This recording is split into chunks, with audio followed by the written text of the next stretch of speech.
In recent days, the Trump administration has made headlines by announcing the United States' withdrawal from 66 international organizations and agreements. Secretary of State Marco Rubio defended these decisions in a detailed statement, characterizing them as a necessary step to prioritize American interests and reform what he described as outdated multilateral structures. According to official statements from the State Department, the withdrawals span a range of international bodies, including cultural, educational, and diplomatic organizations. The administration has indicated that these moves reflect a broader reassessment of U.S. commitments abroad and a desire to focus resources on arrangements that directly benefit American citizens. Secretary Rubio explained the rationale behind these decisions during a press briefing, stating that many of these international organizations no longer serve their original purpose or have evolved in ways that conflict with U.S. policy priorities.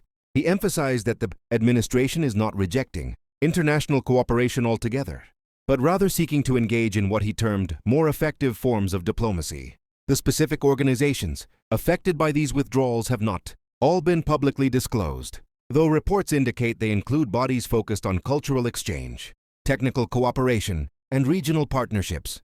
Public records show that some of these organizations were established decades ago, during a different era of international relations following World War II. Supporters of the administration's approach argue that American taxpayer dollars should be directed toward organizations that demonstrate clear, measurable benefits for the country. They point to concerns about accountability, efficiency, and the political direction of certain international bodies as justification for re-evaluation. According to analysts who study international relations, this represents one of the most significant reductions in U.S. multilateral engagement in modern history.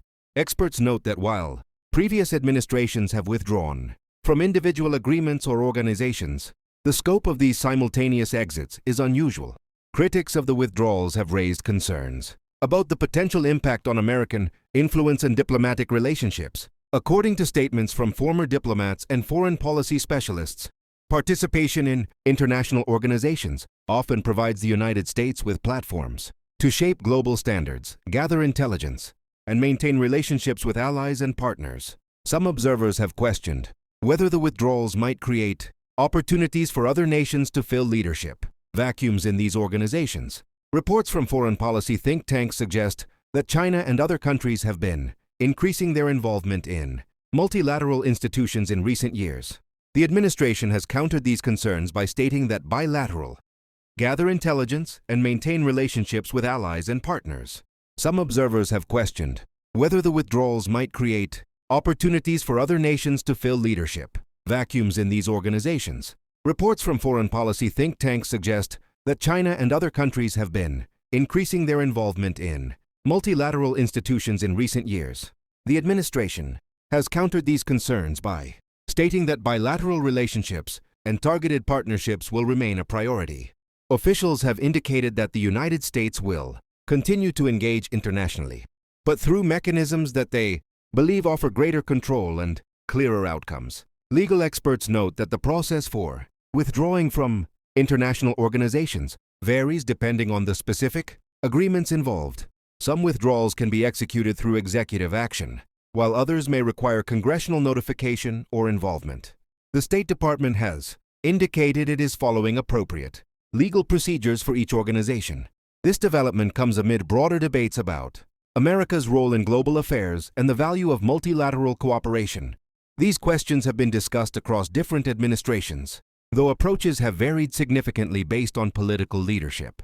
For the American public, the practical implications of these withdrawals may not be immediately visible. Many of the affected organizations operate in specialized technical fields or facilitate behind-the-scenes cooperation on issues ranging from postal services to telecommunication standards. However, according to policy analysts, the long-term effects could include changes in how American businesses operate internationally, how cultural and educational exchanges are conducted, and how the United States participates in setting international norms and standards. Congressional response to these actions has been mixed. Some lawmakers have expressed support for reducing what they view as unnecessary international commitments, while others have requested more detailed information about the decision-making process and potential consequences. Looking ahead, questions remain about whether this represents a temporary policy shift or a more permanent change in how the United States approaches international organizations. Observers note that future administrations could choose to rejoin these bodies, as has happened with other international agreements in the past. The State Department has indicated that it will continue to review U.S. participation in international bodies on an ongoing basis, suggesting that additional changes could be forthcoming. For now, this development underscores ongoing discussions about the balance between national sovereignty and international cooperation, debates that have been part of American foreign policy for generations. As these withdrawals take effect, their impact on both U.S. interests and the functioning of the affected organizations will likely become clearer over time.